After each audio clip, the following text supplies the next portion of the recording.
Hey, what's good, y'all? This is your boy last name Jones, and you tune into an episode of Real Life Ish. Joining us tonight is Reggie Holloway. Reggie was sentenced to a life sentence in the federal penitentiary. He happened to give that life sentence back. Now, I heard the story, and I must say it gave me goosebumps. He's gonna go ahead and share that same story with you guys tonight, and I hope the guy that, while you're listening, watching, you know, it kind of rings bells in your ears of the things that needs to be changed in our prison system. But I also hope that his story gives you a new outlook on life and why you should cherish the life that you have and your freedoms. This is Real Life. My name is Reggie Holloway, and I'm here to share with you how God saved me from a life sentence. This is real life. Time past, that's a memory. All that pain, that's a memory. Yeah, I'm sorry, I don't got the energy. No, cause now you just a memory. Hey, what's good, y'all? This is your boy last name Jones, and you're tuning into an episode of Real Life Ish.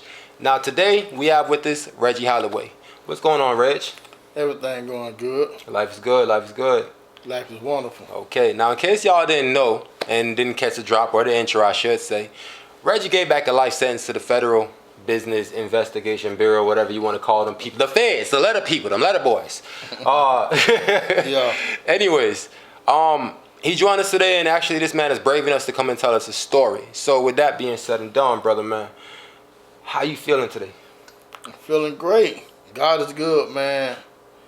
Gave back a life sentence. You know what I'm saying?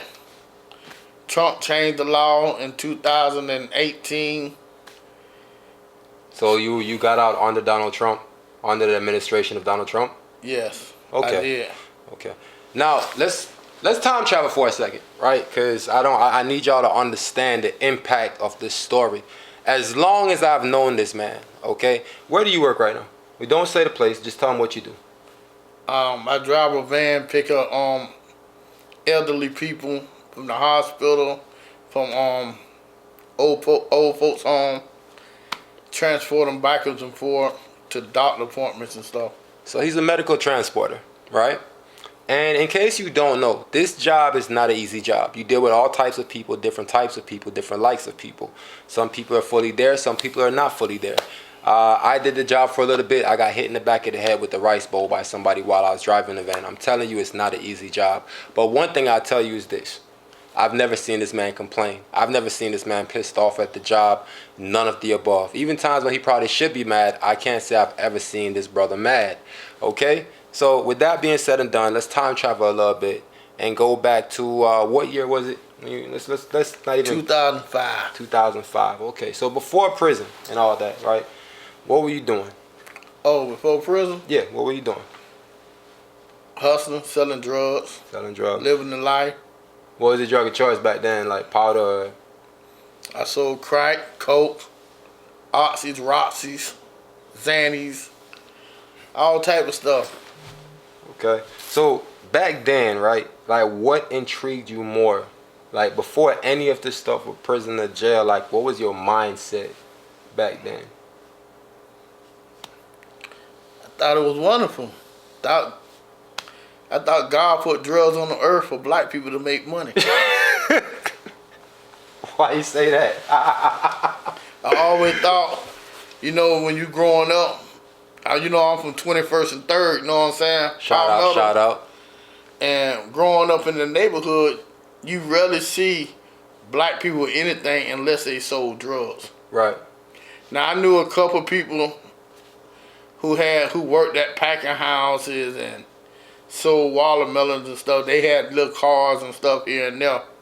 But other than that, all the older heads and all that there, I seen them out hustling, making money, so I thought it was okay. How did you have a father figure coming up? Yeah, my mom and dad was married. Right. So they got divorced when I was like maybe 8, 9. But I seen my daddy. All right. So what brought you into hustling? What made you want to go hustle? I started selling candy when I was in elementary school and middle school. Then by hustling, selling candy and making a little money, you see people selling other stuff, making way more money than I'm doing. My mom and daddy, they took care of me. I wasn't raised in no bad household. It was a lot of us, but I always had clothes, always had food to eat. So it just my mom didn't do drugs, my daddy didn't do drugs. My Just mom didn't influence, drink. Outside influence basically attracted you. I don't know. I really don't know what attracted me, but I guess seeing, like you said, seeing people in the neighborhood doing things, having nice stuff. Okay, so it's about 2005, somewhere around there, right? You was trapping or just block hustling?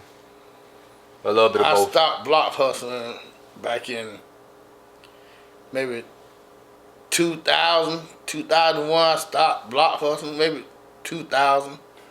So you was up there. I've been started trapping. Yeah, okay. So he had a trap. So you in the trap, right? What the day what was there a point before the feds came that you felt that damn, this might be coming to an end? Like, Not really. You know, I done had people tell me, oh, they see people watching me and this and that. But I thought life couldn't get no greater than being in the trap. so you felt invincible. Yeah, I feel good. Alright, that's understandable. So even when they told you people was watching you though, it didn't make you paranoid or nothing like that. Like, You know, if you wake up any morning selling drugs and you're not scared of that, what I'm doing now is easy doing what I'm doing now than selling drugs. right. Cause selling drugs every day, you got to worry about somebody robbing you. You got to worry about somebody, the police. You got to worry about people stealing from you. You got to worry about everything. You really don't get no sleep. Right. And they always calling for drugs and always calling for something. That was So- the craziest thing you did. You seen somebody do when you was selling drugs, for their drugs. Crazy thing I ever seen somebody do. Yeah. Shit, I done seen my homeboy get a center block and drop it on a girl bike for a rock. Why? Guy, she wanted dope and he wanted to drop a brick on her bike. I seen him beat him with. You ever seen? It's not funny. It's just you that ever that's seen, crazy. You Like, know, the palm tree, yeah. the green palm branch. I done seen my homeboy beat a girl with one of them for a Jeez. rock. She let him beat him, get him 6 whips in the bike for it, and he just whipped her like, and she was hot. For a rock. For one dime rock. Damn. I done seen people prostitute themselves. I done seen people run up and down the road naked. You ever had a family member come to you for Drugs? yeah? Yeah, one of my own cousins, he used to smoke dope. And he one of them who brought the feds to me to get me knocked off. I had cousins and all that. I never had no family, close knit family like my brother. None of them do drugs. None of them did drugs. Right. You know what I'm saying? But cousins, friends, you know, like now, people, I ain't seen my youngest son. People tell me he do drugs, and I haven't seen him since I got out of prison. Is he staying away, or it's just you haven't been able to find him? I just haven't been able to catch up with him. He in and out of jail, I guess. Oh, okay. I So don't you know how where he that be go. at. Right. I mean, hell, so it's 05, and people about to come. What was it, nighttime, morning time when they came? They kicked in the door in 2005, like in the it was morning time.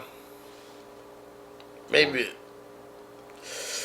I'm trying to think about what time was it. Maybe about 11 to 12 o'clock. Midday. Wasn't even an early Yeah. morning raid. It was like a midday raid. Midday. You know what I'm saying?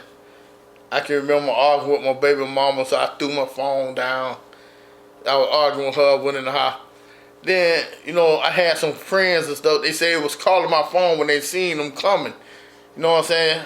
So when I look, wait. So you threw down your phone, arguing with your baby moms, and you got people calling your phone, but you done threw down the phone trying yeah, to I warn you. arguing with baby mama. I threw my phone down.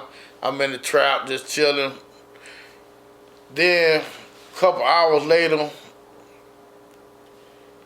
dude, I seen him on the camera. my homeboy seen him, he was sitting up there, he said, hey, man, you see them black vans passing by? So I'm like, what? Smoking, I'm drinking, you know, you high, moving slow motion and stuff, you know what I'm saying? I asked him, what you talking about? So he said, man, look at all them vehicles. He said, oh man, look, one of them backing up. So I looked at the camera. I said, man, that's the police. Shit. What's going through your mind, like, at that point? Like, First, I'm thinking about get rid of all the drugs in the house. Then you think about you got all these guns in the house. Know what I'm saying? Let's get rid of the guns and the drugs. So I shot for the bike door to get out of there. As I'm running, I thought when I went out the door, they coming in the front door, they do some flash grenades. flashbangs. I ain't got no shoes on. And it's bust glass back there and stuff. So I tried to ease back and then grab a pair of shoes to put on. And then another one said, somebody running out the back door. So they caught me. You know what I'm saying? They brought everybody out and stuff. Boom. They took me to the county jail. They gave me a bond. So I bonded out. That's like 2005. Let me back out and stuff. So after you get busted, you got to pay for lawyers. You got to pay for your bond and all this. It was state at first. Right. So they let me out. I never worked, so you know, what else I'm gonna do? I started rat bike hustling. So So you out on bond at this point, yes. right? And from bond, you're thinking, okay, well, I can't get a job right now because you never really worked before. So the first thing you do is go back to hustle. So it's kind of like, well, this is what I know. This is what I'm good at this point. You go back to what you know. Right. So I started bike hustling, me and my homeboys. Know what I'm saying? Moving and making a little money here and there. Yeah, I had everything I wanted. It ain't nothing I couldn't buy I didn't want. So whatever I want, I just bought it.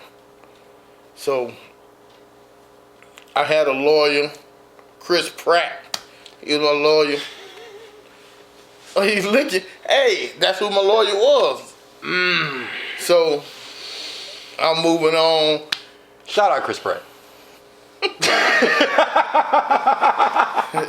Yeah, so I paid him $5,000. He supposed to get my this state. So after that, he calls me up. He tell me, "Oh, they gonna drop the charges against you." I said, "Yeah." He said, "You don't even have to go to court. The state. The state dropped the charges."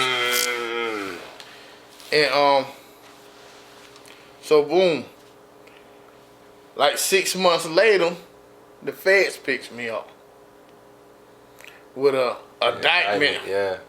With conspiracy to sell 50 grams or more of crack cocaine. So then they said when I gets to go to Tampa, but before they took me to Tampa, they brought me back to my neighborhood, rolled me back, telling me I don't have to go to jail if I turn state. Well, tell on some of my friends, they'll let me out right now. And I told them, I said, hey, I don't know nothing. Then they said they took me to roll me around the neighborhood, asked me, do I know anybody around here, stopping at people's houses who they know hustle. I said, nah, I don't know nothing what's going on. So over the period of time, he said, well, if you ain't gonna work with us, I'm gonna go ahead and take you to jail, 2 U.S. Marshals. So they took me to Tampa, processed me. I'm thinking I'm finna get a bond. So I'm asking them, how much you think the bond gonna be? So when they told me, a bond? You ain't getting no bond. I said, is you crazy? Everybody get a bond. So next morning come, I'm waiting, they take me a piss test. They piss test you, then you go to court. So I went to court to see the first appearance. they telling me, oh, he's an 851 life sentence. If you let him out, he gonna run. He been selling drugs for over 10 years. He got money to run if we let him out. So I'm like, what is they talking about? And man said, we denied his bond. With the 851, he's subject to a life sentence. I said, life sentence? What's selling drugs, crack? Ain't nobody get no life sentence But you for selling. said that in court. Yeah, ain't nobody get no life sentence for selling crack. And so I'm saying he's subject to life in prison with no process of getting out. I said, oh my God. So they take you back. Now wait. When you heard that at that point, right? Process life sentence. What hit you? Like what went through your head at that point? Really nothing. It didn't register at first. So when they took me back, I'm steady thinking, my lawyer got to get me a bond. I got to get out on the bond. But My bad, that's a timer. All right, check me out. We'll be right back. I gotta go pay some bills real quick. So I gotta show y'all some real quick commercials. Of course, shout out to the Pocket family. They got a launch coming this week. That's the Pocket Crypto. But just give me a brief. I'm gonna say about 2 minutes. We'll be right back after these messages. Hey, what's up, y'all? Welcome back to Real Life Ish. Y'all know how it go. We gotta keep the lights on, so I had to show y'all some quick commercials real fast, 1 or 2. Anyways, let's get back to the story. So you were saying basically, you found out you had a life sentence. They gave you no bond. no bond. You know, one of my co-defendant, he had got a bond because it was his first charge ever, and he was young, so they gave him a bond, Right. a citizen bond. All his mama had to do was sign for him. They let him out. But the rest of us, none of us got a bond. We had to stand up forever, and they don't care how much money you got. You can't. I don't care how much money you got, how much property you got. They don't. That's the federal government. They're not giving you no bond. I see people get out of feds nowadays on bond, but they always tell you if you see somebody out with a bond and they got an anchor monitor on in the feds. Yeah. You know, they're working. I ain't gonna say they working, cause every case is different. In Right. my case, they wouldn't let nobody out on bond, but one person, and he was first offended. He was young and he was white. Right, you know what I'm right. saying? So they let him out. I ain't trying to be offensive to nobody. You know No, what I'm saying? it is what it is. I'm pretty sure, especially back then in 2005 when the systematic racism, there's really no light shed on that yet. They picked me up. The feds picked me up in 2006. You know, But you gotta think systematic racism. People for the people that don't really understand what that is racism within the system. Different things and complexities that prevents a race of people, a group of people, whether it be black or Hispanic, from progressing within society. It could be within the court system, it could be within the banking system, it could be anywhere within a systematic system in society where they put roadblocks pretty much. And this happens a whole lot also. So sometimes, like in his situation, you have 4 black males, 1 white male. Out of that 5, you know, we know who's gonna get the lesser sentence 9 times out of 10. and we had a female on our case too. You had a female officer on the case? No, a female woman. Oh, okay. My homeboy sister. Now, did they go any passive to her, or they was just as harsh? They were just hard. She did 7.5 years. Right. Now, when you're going through the whole process up until your trial, and you're sitting, they had you in Tampa? Yeah, I was in Tampa. So while you're going through this process and you're sitting down, right? What exactly is like going through your head as it's leading up to your trial date? In your mind, you're thinking this is not real. It's like a movie or something that's going on. You like Storm. This, you thinking like, since you don't been to prison, like I done been to prison before. I done caught drug charge before. They give me 18 months probation for the first drug charge. My second drug charge, they gave me 3 months county jail, 90 days. Now I catch my third drug charge. They telling me I'm getting a life sentence for it. You know, I said, life for selling crumbs, nickels and dimes? I'm not even selling ounces of keys. You gonna give me a life sentence? Come on. Was it a conspiracy charge though? That Yeah, and it's crazy how they can do this. Like a person come buy drugs from you over and over until they get enough dope to make you a federal case. It takes 50 grams or more for a life sentence. So they kept buying and buying till they get up to a certain amount of dope to give you the time. So in a way too, like you got to think how the system works like that. That can't be good, because if the system is supposed to rehabilitate me, then why sit there and, all right, clearly I'm screwing up, I'm messing up. You done caught me in the act. Why wait till I get to the point of no return in my life to now kick in my door and say, yup, we got you now for a life sentence? So you've already predetermined my destiny before it even, you predetermined my entire life in the investigation. You've already predetermined that I cannot be rehabilitated. Therefore, you're going to shoot for a life sentence. That's building a case. To me, that's some form of entrapment there. Of course, with the law, it's not. I'm just saying that's crazy. That And I hate to cut you off. No, go ahead. It's the same way of saying that if I'm a small time drug dealer, now the police, the feds buying drugs from me, boosting me up, spending $2,000 here, Bro, $400 that didn't hit you though at some point. Like, that's a lot of money they spending like this. Like, my cousin with him. My cousin vouched for him. So you always selling drugs, you got to do hand-to-hand sell. So if my cousin vouched for him, saying, oh, this is my friend, this is my, you go along, that's how you meet people. all right. Communication with people that sell drugs or whatever through other people. All right. And same way, like I said, I don't go out to no schoolhouse pushing no drugs at no school. These grown people coming to you asking you for drugs, saying that they want to buy some drugs. Same way, I had got drugs, I bought it from somebody else. I didn't go to Columbia or nowhere and bought no drugs. Right. I bought drugs in the neighborhood and resold the drugs. So it's leading up. Now you're on your trial date. You're waking up that morning. What's the first thing on your mind?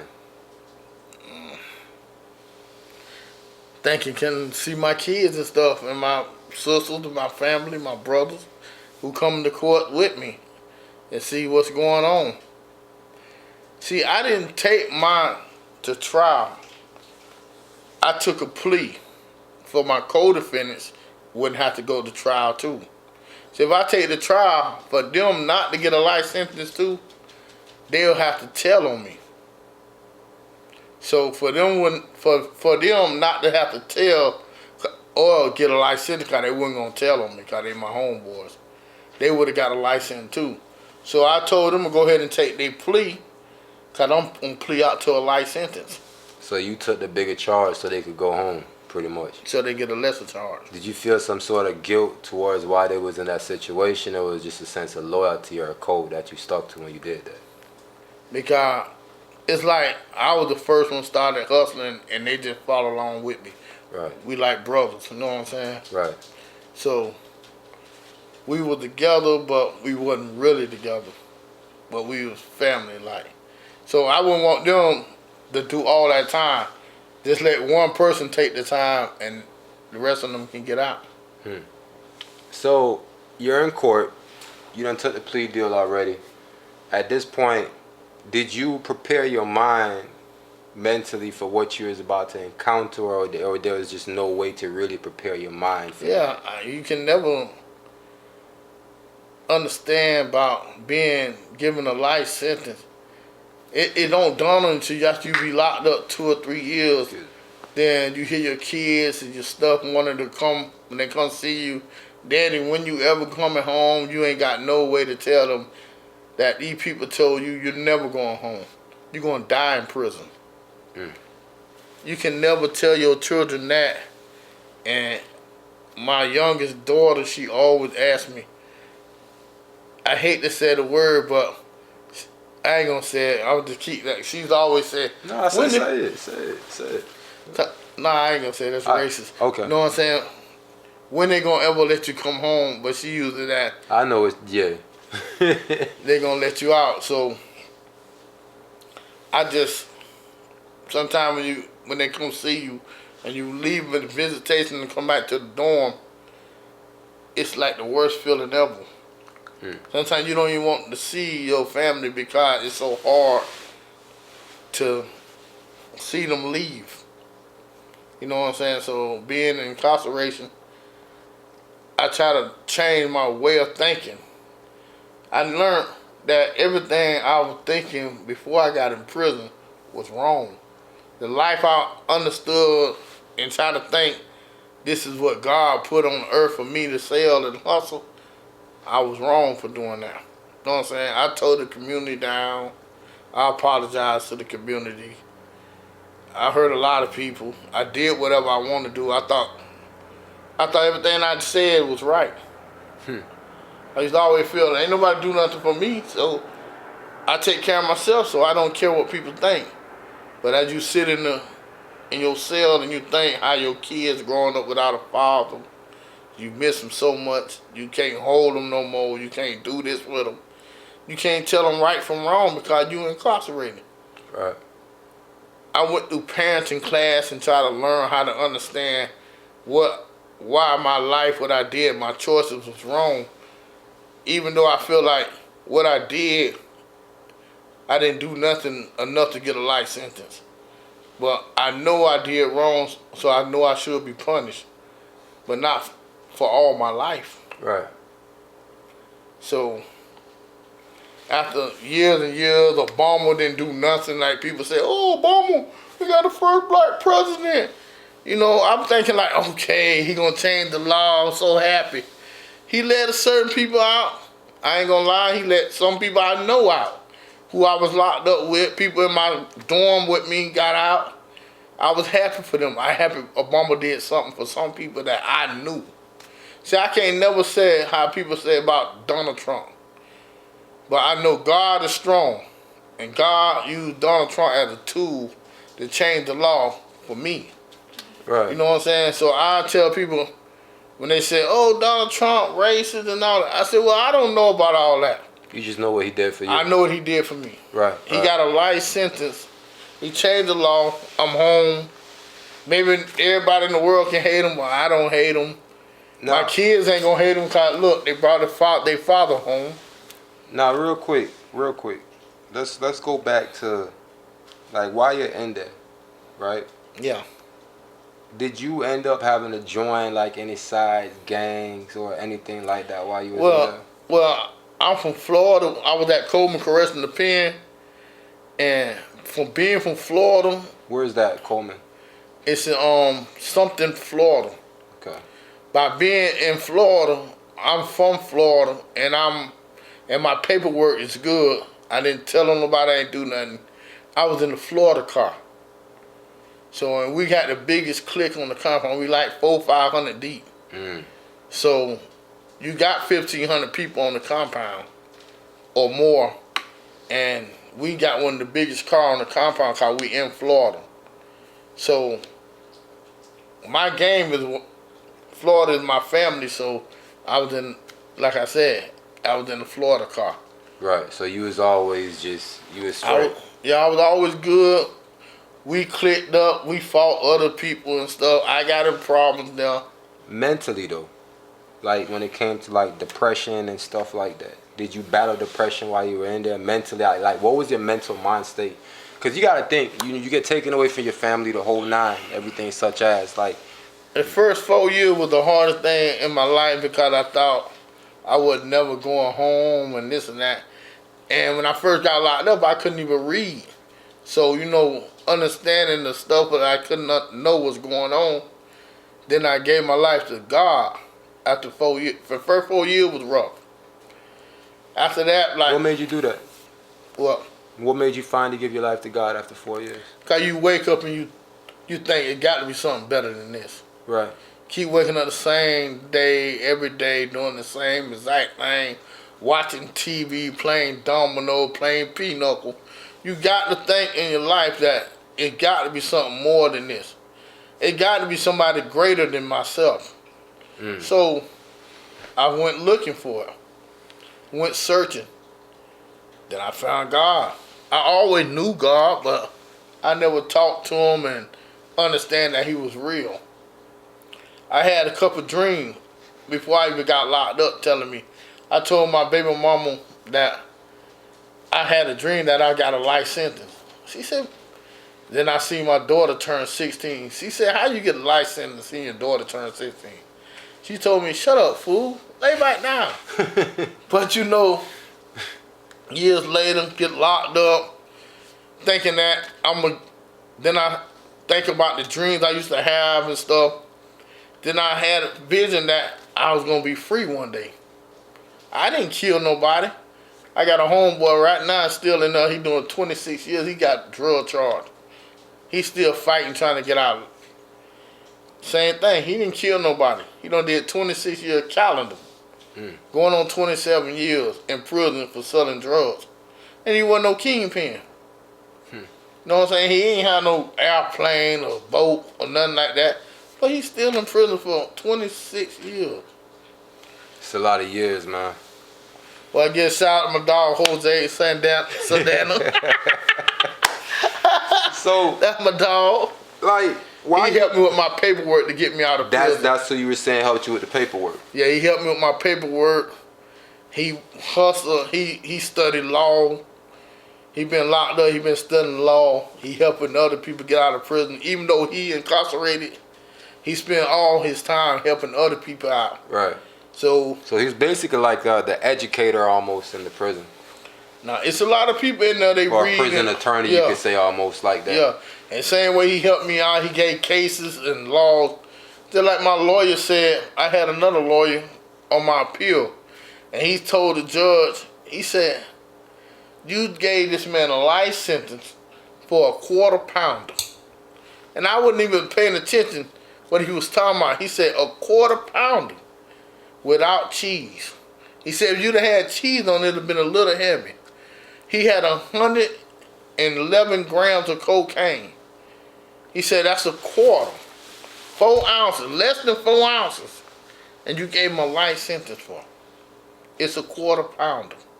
And when you read the paper, you be like, whoa, that's deep. You can hold this dope in your hand and he get forever for it. But you got dudes bringing tons and tons of cocaine. And all they get is 5-10 years. White If collar that. crime, yeah. 6 years. First offense, I was locked up with a dude from Colombia. He got 6 years and he was in there crying. But you see I how said, the you got 6 years and you crying, I got forever. you see how the breakdown is stupid though? The person that buys it from the person that brings it into the country, the kingpin, the big guy, he gets 5-6 years. The Yeah. person that's actually in the struggle that I don't really have many options. It's either this or that.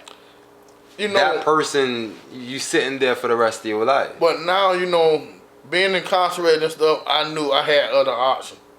But when I was younger, when I got in trouble, instead of them taking me to a college or seeing doctors and lawyers of my color, of my understanding, they took me to prison in jailhouses.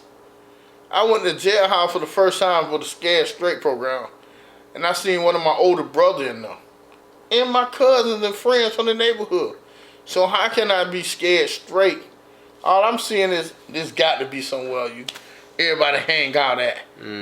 This got to be, ain't nothing wrong with this place. I go sit down, I'll be back home. Yeah. There's no rehabilitation being done. They, Now, you said something too. You said when you got that sentence, you couldn't read. yeah, So I couldn't read. you weren't properly educated. Do you feel though, if you had a proper education, or at least opportunities, right, to work or whichever it may be, do you feel like you would have been hustling? Probably not. If they would have gave more time and just like when I was younger, I was like 15, really 14 going to 15. I seen my brother get killed. I could have been traumatized and I don't even know it. You know, and that was the first time after I seen my brother get killed, I started carrying a pistol. I started hanging in the street harder, selling drugs, doing this. You know, I could have been traumatized and didn't know it. You were.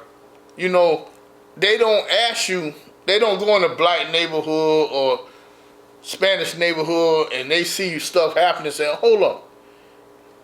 I think I need to take him to a doctor and see what's wrong, if something wrong with him. So after he seen his brother get killed, he started acting crazy. He started smoking weed, drinking, carrying guns and pistols. They label you versus trying to help you. You already labeling written Yeah, off. they take you to the county jail to see people in prison. So after my older brother get killed, my other older brother, he killed somebody.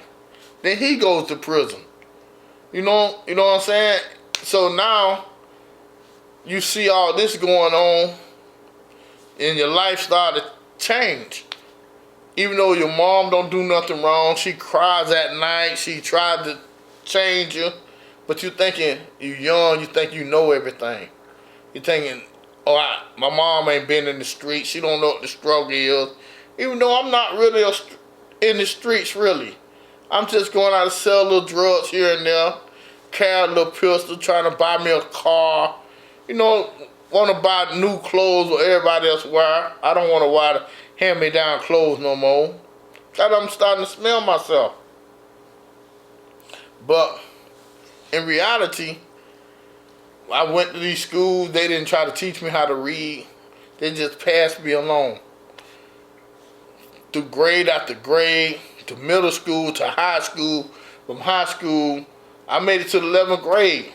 I'll make it to 11th grade and can't read. That don't make no sense. But then I go to prison when I was in 11th grade. But it don't make no sense. I can't read and I'm in the 11th grade. Isn't it crazy how the system can fail you and punish you for that in the end? I'm not saying that there's no accountability there because we do make our own choices. Yeah, we make our own choices. But at the end of the day, you were failed by the system. Yeah. When I get to prison, it took me a while to learn how to read. It was a racist white dude in prison working in the schoolhouse. He showed me how to read. A racist white man showed you how to read. Yeah, his name was Diesel. They called him Diesel. He showed me how to read, how to break words down to understand how to look at it and pronounce it. Does that make him racist then, though? Or he... It made him racist because he was in a racist gang. Right. He but was in the he individual. Was in maybe he was just doing... I don't know. He was doing his job. Because I don't know if a racist man would teach a black man in jail how to read. It was his job. They paid him to teach a classroom. Right, right. Maybe he felt special to sit down and took out his time to help me. Because he understood what was going on wrong with me, how I couldn't read. That's what I'm saying. Like he might have been in a racist gang, but the individual. He might have wasn't racist. Right, but he was in a racist gang. Right. He had the tattoos on him, a Nazi. Was he a lifer?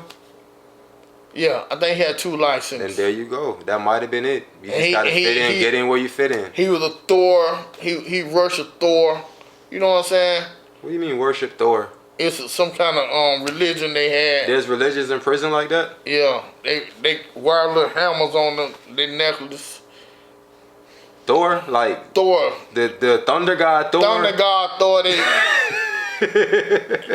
But you laughing? That's true. That's crazy to me. Like that, is that a created religion in there per se? I don't know. It was a lot of them. It's probably about 20 or 30 of them.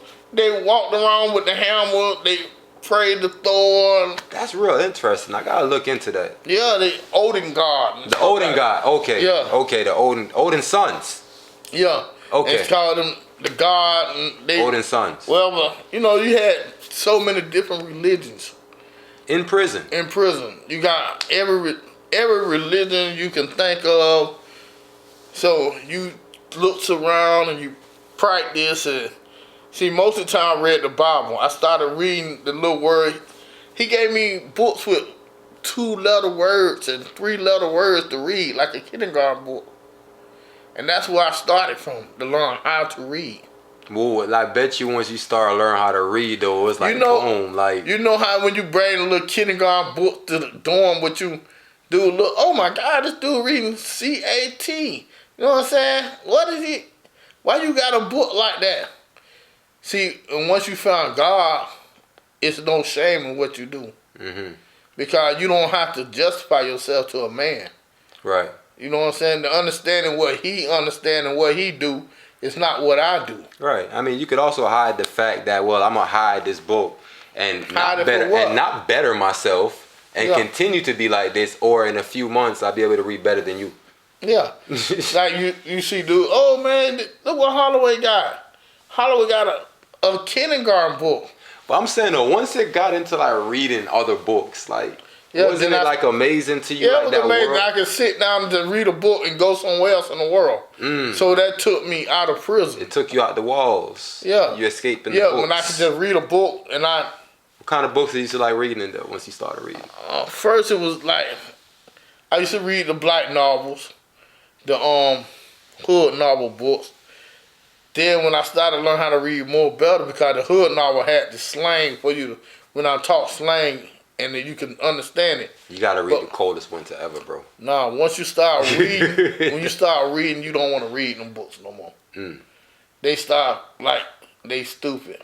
Right. Why I want to keep reading about something I don't want to go back to? Mm-hmm. Why I want to read about dudes selling drugs and I done already did that. You want to get away from it. Dudes robbing it. I done already did that. That's a life I done did. Why I want to read about somebody else doing it? They couldn't have did it no better than me, I don't think. So why I want to read about it? So I started reading other books, like uplifting books, spiritual books, TD T.D. Jakes books. I started reading. His daughter's real powerful too. Yeah, I started reading different books, and it was easy to read. He wrote them easy. People wrote books easy. I would listen to Joe Osteen. Joel Osteen. Yeah, I read his books. He a good storyteller. Yeah, it was good. Understanding, teach me more, make me have stronger in my faith. Then I went to I started going to church all the time, and had a good preacher there, one who give you Bible study, help you out, help you learn more, get closer to God. You know what I'm saying? And then I started having dreams of me being free, leaving, going home. I remember when I was speaking with you. What exactly happened with that paperwork when they told you to read the bottom of your paperwork? Oh, when I used to go to progress report, Right. you go to progress report every 6 months in federal prison to see what progress you're going through. They read about the classes you done did, everything you doing in class, and get your time. Then they drop you down a level. So it's like the third time I'm going to my counselor. My counselor said, and I'm sitting in there, she reading everything, you done did this, you done did that. So I ain't been in prison probably a year and a half, 2 years. So she reading off this and that, blah, blah, blah, telling me I need to get in school to do this and that. So, and then when I get ready to go, she said, why you always come here? He said, you be the first one at the door and everything. You keep asking me questions, what's going on. I said, because I'm trying to see if I'll be able to go to a medium or to a low. She said, I'm going to tell you, Holloway, before you even get looked at to go to a meeting, you got to do 10 years behind the wall. I said, 10 years? She said, you got to do 10 years behind this wall without getting a shot.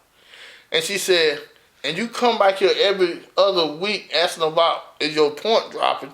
She said, you don't read the bottom of your paper? I said, what? She said, it said deceased. Your date is never going to change. You're going to die here. So you need to start even coming back here. You're just wasting time. So I said, what you mean? She said, you're going to die in prison. She said, they got a graveyard out there for you. I said, I just walked off. It's like, it was like shocking to hear that. I go back in my room and don't think, you know what I'm saying, how dudes be saying how rough and tough you are. You gonna cry.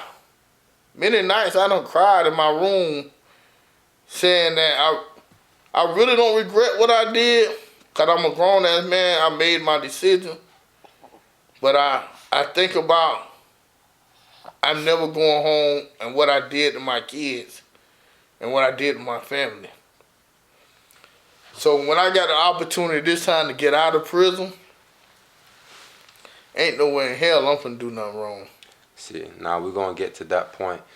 We're gonna take a quick break real fast. We'll be right back within 2 minutes. We'll go ahead and pay some bills. When we get back, we're gonna get to the point of when Brother Man here realize, hey, I might be going home. And we're gonna wrap it up with a nice bow tie for y'all. Hope y'all enjoying the show so far. This is Real Life. Bang, bang. Hey, what's good, y'all, and welcome back to Real Life Ish. This is your boy, last name Jones, and hanging with me today is Reggie. So, in case y'all missed it, pretty much, he's been through the sentencing already. He's been through the point of being sentenced, sitting in time, sitting there. He's been to the point where he's actually had to learn how to read in prison, or not had to, but he made the choice to better himself and learn how to read in prison. So now we getting to the point where you said a homeboy of yours actually helped you do the paperwork, right? Yeah. Now, at what point did you, when he first did this, did you feel like it would work? He always saying that it might not, but he gonna try something. He said he gonna keep paperwork and we gonna keep fighting. Cause ain't nobody killed nobody. Mm. And I'm gonna tell you, I didn't go to the point about when I was in prison, when I first started going to school, like in 2007, trying to get my GED and stuff. What happened? What stopped me from going to school? I was in class one day doing work, trying to learn how to read and stuff, and a riot jumped out. All right. A riot on the compound since two Mexican gangs, Mexican Mafia and the Nathaniels. And we in the classroom, you got to go through metal detectors and everything. So I know y'all don't know nothing about it, but you got to go through metal detectors, maybe like 4 or 5 metal detectors to get to the compound and to the school. So you're going through the metal detectors here and there. So we in class working and doing our work. Some people runs in the schoolhouse with knives, all kind of stuff. The teacher is an officer. They jumps up and run out of the classroom and lock themselves in the panic room and leave us in there to defend for yourself. Mm. After that day happened, they wasn't after me because I was in the Florida car, but you never knew who they was after. So at that point, you see people getting killed, stabbed to death. I said to myself, this will never happen again. I'm never going to get caught in school when the teachers and the officers run and lock themselves away to be safe and leave us out there to defend for ourselves. Right. So I had quit school for like 4 or 5 years before I went back to school to start trying to learn again. Cause I was scared, you know what I'm saying? Things happen. You had all rights to be, though. Yeah, you see people, I don't see people get killed right there in front of me. The penitentiary, you can look it up on Google or whatever. People getting killed and stabbed to death. They die from drug overdose. It's all type of stuff. Yeah, drug overdose, so you can clearly still get drugs in prison. Yes, you can. Now, do people get proper mental health treatment in prison? You get some help, but you don't really get some help. You know what I'm saying? What I'm trying to say? Right. Now you got some people started coming out there talking about what they call it, like when you be traumatized and stuff like that. The trauma, yeah. Yeah, you had some people PTSD. come out there. Yeah, PTSD. They used to tell us you could have been traumatized when you were young and all this. You get traumatized by seeing people get killed. Well, yeah, if I wasn't traumatized when I was young, I'm damn sure traumatized on here. Like, yeah. Then you got to stay in a room with somebody 24/7. You stay with a dude. And in the penitentiary, out of 12 months, you might be locked down 8 months out of 12. You know what I'm saying? 4 months, you might have been out your cell. But they lock you down so much in the penitentiary and you got to be in a room with a dude all the time. You and your cellies get in fights. Because you with a person all the time, you get frustrated. You see what I'm saying? You eat, sleep, and shit in one room. So, and when you take showers in the penitentiary, they take your handcuffs and shackles to the shower. handcuffs and shackles back from the shower to your room. You know what I'm saying? You only can wear your boxing t-shirt and the shower slides out. So you know it's a wild thing for people to go there. Do you still feel human in there at that point? It don't even feel like I'm free. Well, you're clearly not. Oh, you mean now? Now, it's sometimes I think it's a dream that I'm gonna wake up and be back in the dorm. Before we get to that point, so let's fast forward now. You wake up. What happened when you found out that you were going to be released from federal prison? What happened when you found out? Like what occurred until that point? Like I'm telling you now, sometimes I still feel like I'm not really free. So, you know, sometimes I walk outside at nighttime, sit outside all night looking at the stars. When I go to work, I wind the window down to feel the wind blowing in my face. You know what I'm saying? I can look around. Sometimes I can stop and just walk around and just say, oh my God, is this real? Was it the message, was it relayed to you via letter, or did you go to court and they were like, hey, look, you know what? That's it. We're gonna. I got a letter in the mail, and first my counselor, she finally come. I done had like 3 counselors now. Had them went by, but this counselor. How many years passed by at this point? 14 years or something. So that's 14 years out of a life sentence that he's done already. Yeah. Okay. So I get a letter. First she come to my she give me the letter up on the door. Then she come and say, didn't you ask to see your progress report? I said, no, you know, I've been start looking at my progress report. She said, well, here it go anyway. So she gave it to me, slid it up on the door. I looked at it. Ain't nothing. She said, ain't nothing changed. I said, yeah, ain't nothing changed, the same thing. You know what I'm saying? I really ain't looking at it, just flip it through. She said, oh, shoot, I gave you the wrong one. Give me that one back. This one here for you. And she gave me another thing. I said, all right. So I went to lay down on the bed. It about 4 officers. I didn't know. About 4 officers and a couple other counselors, they standing behind. I'm wondering, what all these people back there for? So she said, you ain't going to look at it? I said, I know what my date is. She said, look at the paper, man. So I'm looking at the paper. I looked at my date. I said, what? She said, yeah, he don't drop your sentence down to 17 years. I said, 17 years? She said, yeah. She said, soon, we on lockdown still. Mm-hmm. It was just a riot between blacks and white. It was a racial riot. A white dude killed a black dude. Just killed him, but they were doing stabbings in the unit right next to mine. So while I was in there, we was on lockdown like 2-3 months. My lawyer came and talked to me. He told me, you see your date? You like what you got? I said, yeah. He said, yeah, I got you 17, man. But you see on the prosecutor said I should get 30 years. Don't go up under the guideline. But my judge said, this man don't rehabilitate himself. Look all these classes he don't compete in. Look all this what he was doing. Only I got 1 shot since I've been in there. Right. And he said, he's been a impeccable inmate. You know what I'm saying? And the shot I got is for missing a medical appointment. I came there late. And you got to think, too, when you're doing a life sentence, for you to go 14, 15 years and only getting 1 shot as a lifer. Yeah, they never caught me doing things, but. Clearly. Boy, you know that does a lot of impact also when the judge looked at that. Yeah, the judge said, and when he sentenced me to that life sentence, the same judge, he told me, he said, my hands is tied.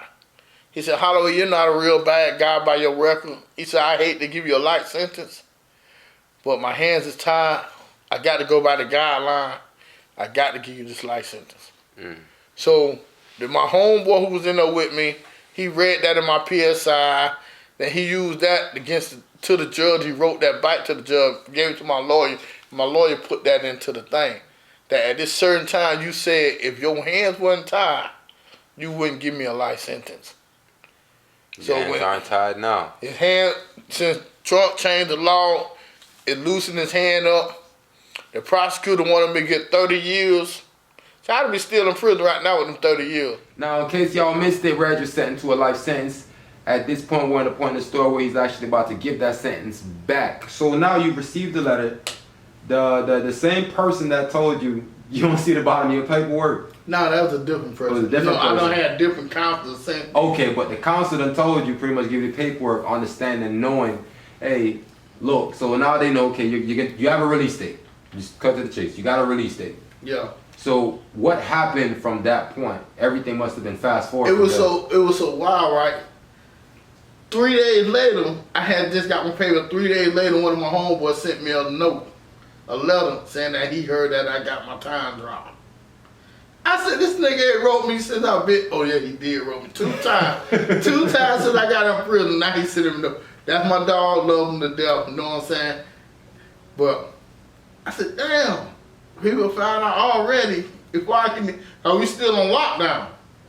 So before I can even get on the phone or even tell my sister or my family, I'm already getting letters already in prison saying that they know I'm coming home. I said, man, it's crazy.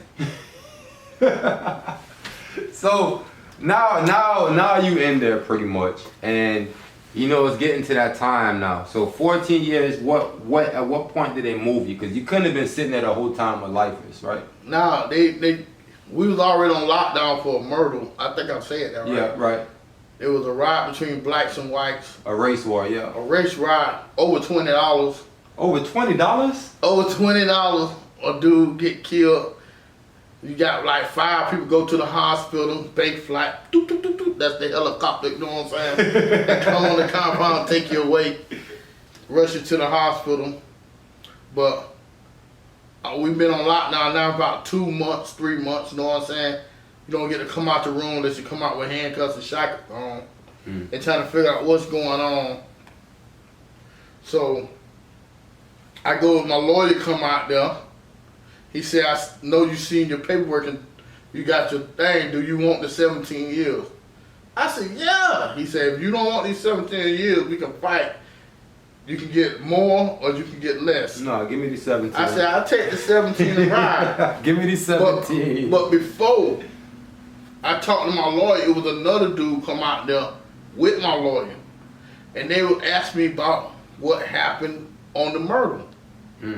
I said, I'm in another doing. How am I supposed to know something about a murder? He said, we just trying to make sure that everything's going on right in this prison. About, y'all on lockdown, racial riot. He was like a district attorney.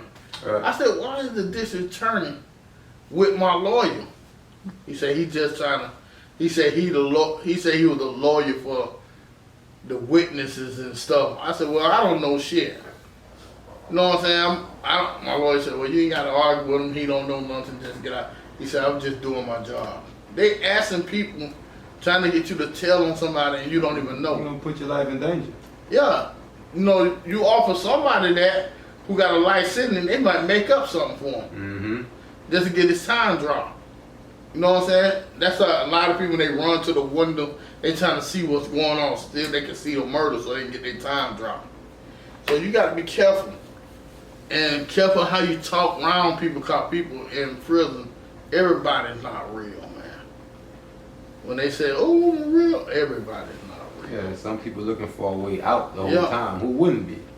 That's all they get people crazy. Nah, bro. If they come to you with 20 years right now with an option to tell, what are you gonna do? Nothing to tell. Most people would. A lot of people that say they wouldn't, you've already been through it, so we know you're not gonna say them. But a lot of people that's in the streets today. You think about this. A lot of rappers that's rapping though. I done shot 50 people. They done shot like 50 people in one verse. But I promise to God, if the feds come down on them with time, no, they telling our auntie, uncles, sisters, unborn babies. They telling on everybody. You know what I told the dude? I said, I won't tell nobody. But what worse? Dude who killed somebody or a person who told on somebody? Get what the dude told me. What? The motherfucker who told on bitch, he's a rat, he need to be killed. But the person who killed somebody, he okay. I said, you really think that's true? if you kill somebody, they kids can't never see them again. But if you tell on somebody, they can still come to prison and see them. I go by a certain law or a certain code, I should say, and I call it Murphy's Law. A lot of people know about that law. My thing is this: if you know you cannot sit in prison for no 10 years, 20 years, don't do things that's going to make you have to face 10 or 20 years. Just don't do it. If you know you don't got the patience for 10 years, don't sell dope. But you gotta think You about can run a red light, get a traffic ticket if you know you got the backbone for that. If you can do 2 years, whatever, fine, take What those about chances. you run a red light and kill somebody? See, that's involuntary manslaughter, whatever they call it, or something like that. Yeah. Nah, that's What about you a drink? the NFL player just did that, did he not? I don't know. The guy from I'm not a sports fan. I want to say the Raiders. But Ruggs. He was going 140. I don't want to say the exact, but over 100 miles per hour he was going in his car, and he crashed into a young lady. R.I.P. and like I said, condolences to that family, y'all. So that's a terrible tragedy. But Henry Ruggs, he was going about 100 and something miles per hour in his car. He's a rookie, just got drafted to the NFL. Like, he's a rookie, okay? I think he's a rookie. But anyways, he crashed into this lady's car, and people were saying they could hear her screaming and everything before the car burst into flames and whatnot. The dog died, she died in the whole wreck. So now he's facing time for that. He got bail, but he's facing time for it. But that's what I'm trying to say. You don't know how much time or what before you make the wrong decision that you're gonna get. You know, just like you said, you shouldn't sell drugs. But like my situation, I'm selling drugs. They give me probation. But again, though, They give me 90 days. Then they give me forever. You didn't have the knowledge. I think with your situation, from what I've understood, is for one, when you got the life sentence, you were still uneducated. That let me know that you weren't properly informed on everything going on around you. Even the times you went to prison before, if you were still unable to read or whatnot, that means you were not properly rehabilitated all the times. It's the same thing what they said. Being ignorant of the law. It don't. You still. I'm not You saying know, you still know wrong from right. Yeah. You know wrong from right. Yeah. Because the police call me, you got dope in your pocket. I'm pretty sure you're not gonna stand there. You're gonna run because again, you know wrong from right. Yeah. But what I'm saying is, in your situation, and it's living proof. I didn't think I was gonna get forever for selling a little dope. Okay. So again, you. I was thinking if I get caught, I gotta do 10 years. I gotta do 10 years for selling drugs. But But doing 10 you were years ready to forever- give it. You were ready to give away 10 years of your life over money like that back then. Yeah. Yeah, I'm young. 10 years ain't shit. You know what I'm saying? My kids, they eating, they living good. I'm taking care of my family. When you sell drugs, I know it's a possibility of getting caught. But in my mind, I'm thinking I'm never gonna get caught. I think I'm too slick. This oil fell in some dirt and dried up. You know what I'm saying? That's a metaphor for you. It dried up. So I fell in some dirt and it dried up. It wasn't slick no more. So, release date is coming up. Mm-hmm. At this point, what's going through your head now? You telling yourself what are you gonna do when you get I out? hate to What are you say this. planning? What? I want to see my kids though, but I'm a little nervous. I'm a little nervous to leave out of prison. I don't know what I'm gonna do, but my sister already said she got me. You know, when I left from the penitentiary and went to the meeting, they had them started the COVID shit. So we really didn't get to go out dorm and stuff, use the phone. But when I did get to use the phone, I called my sister. She said she heard that my lawyer had already contacted her and told her that, and seeing trying to get everything together, where I'm gonna go at when I get out. Cause you know, a family support is one of the most important things. Like I told you many times, God and family is Your one of the sister's most scary important too, by the things. way. I got two sisters. You know, right? The one that works in the facilities. Both my sisters work in the facility. All right, you know what I'm talking about. I got two. So both of your sisters are scary. I don't know. I don't think neither one's scary. Well, it's your I love sister. my Listen, sister. this man has a sister that I can't say the name of the facility, but she works Is it the one by Blake or the one on 21st? Blake. So yeah, I know which sister you talking about there. when I say scary, imagine your mama say something, right? And you ever see the kid like their mom say something, they just freeze and they drop it right away, and it's like sweat break out in your hand and everything instantly. Like that's how, like, bro, you wheel somebody into that place without a mask. Trust me. See, I used to think, like, Trust me, you don't want to hear from. Shout out, by the way, to her, because she looked out a lot of times, too. I remember one time, bro, we walked into the facility. This lady was following behind me with her husband. And I'm trying to tell the lady, hey, you can't come in here. They have rules. But you know how some people, they push you. So the lady decides she wants to push and go ahead and go behind me. Man, this man's sister looked up from behind the counter. Twan, come here. I'm like, oh, man. I said, I didn't do it. She was like, mm-mm. yeah, it's getting out of here. Wait right here. Wait right here. So I'm like, all right, cool. So she talked to the lady, and the lady ended up going back out. What did I tell you about? And I'm trying to explain to her, like, man, she didn't want to hear none of that, bro. None of that. Yeah, but I was saying, like, about, what I was saying about the, leaving out of prison. With your sister calling saying basically she heard everything. Yeah, when I called my sister, so she told my kids and stuff, and all of them happy that I'm come on. But I still nervous. You know, I'm thinking what I'm gonna do when I get out, where I'm gonna go. So I had to do a year in the halfway house. I did 6 months. Does that actually help? And, you know, for some reason, a halfway house, I thought it was supposed to be to help you rehabilitate and go back to society. They helping a little bit, but more likely they trying to send you back to prison. They nitpick on everything you do. They make it hard for you to go somewhere. These people working at Goodwill. These ain't no special trained people. These Goodwill workers. And you trying to tell me that be hard on me. Like one day I had to stop to get me some deodorant from the store before I come back there, but I'm leaving my job, I'm getting off the bus. So the store right here. So I stopped to the store to get some deodorant. I get back to the lady, they told me, who gave you permission to stop at the store to get deodorant? I need some deodorant. I'm walking right by the store. I can't stop to get some deodorant? No. You get fined. They call my counselor and all that about me getting some deodorant. You make it hard for people to readjust into society.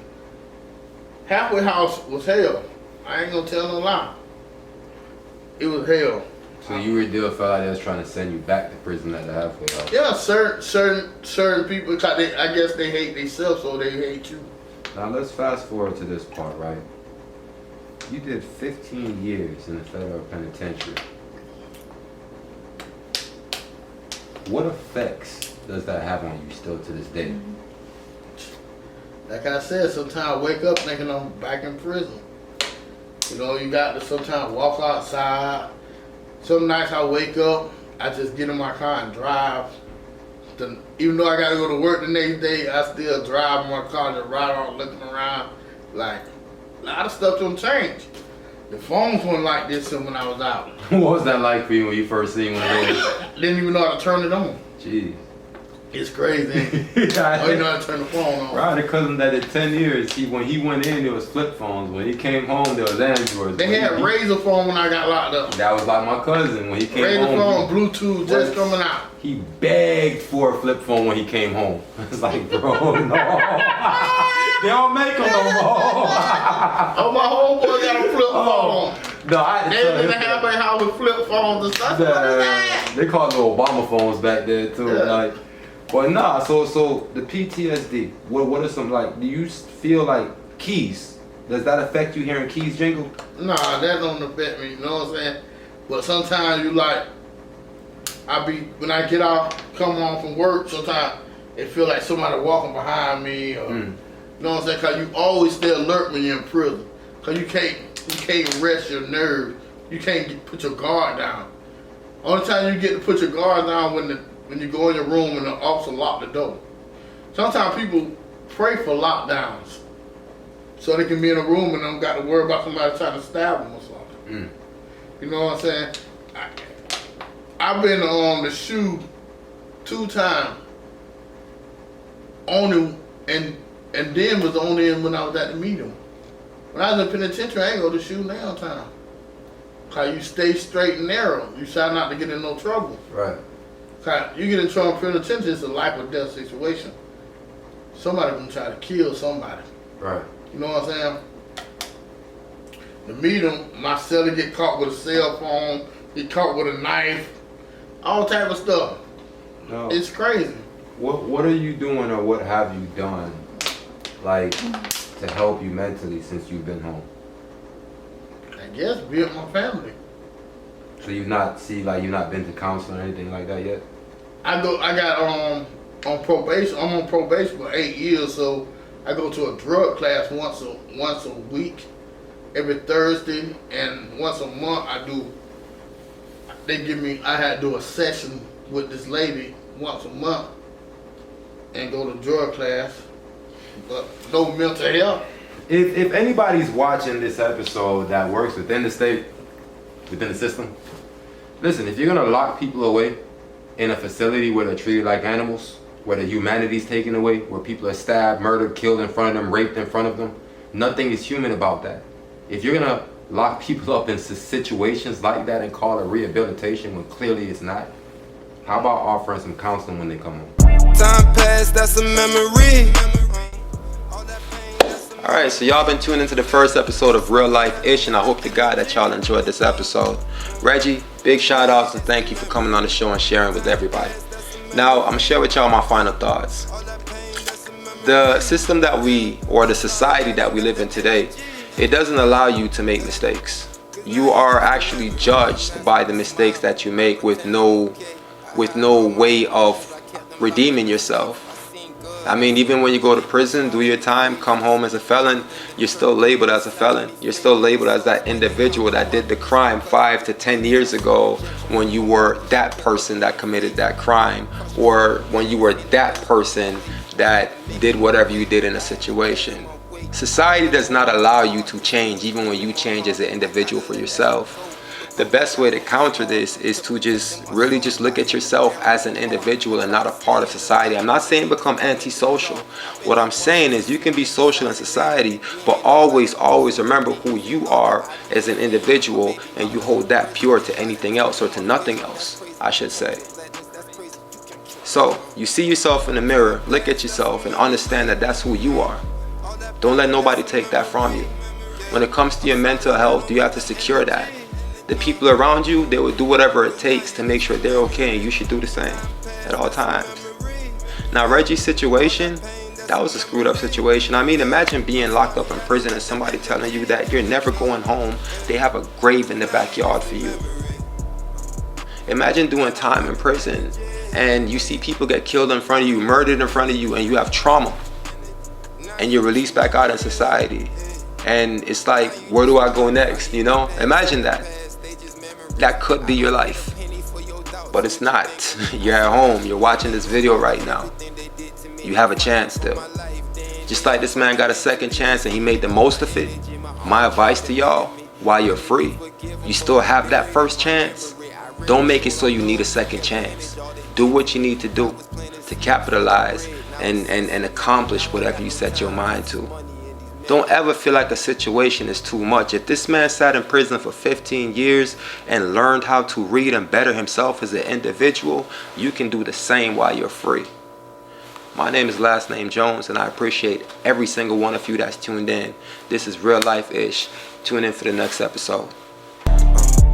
Now I don't got the energy. I don't got the energy. Now you just a memory. Now you just a memory. I leave the past in the past, they just memories.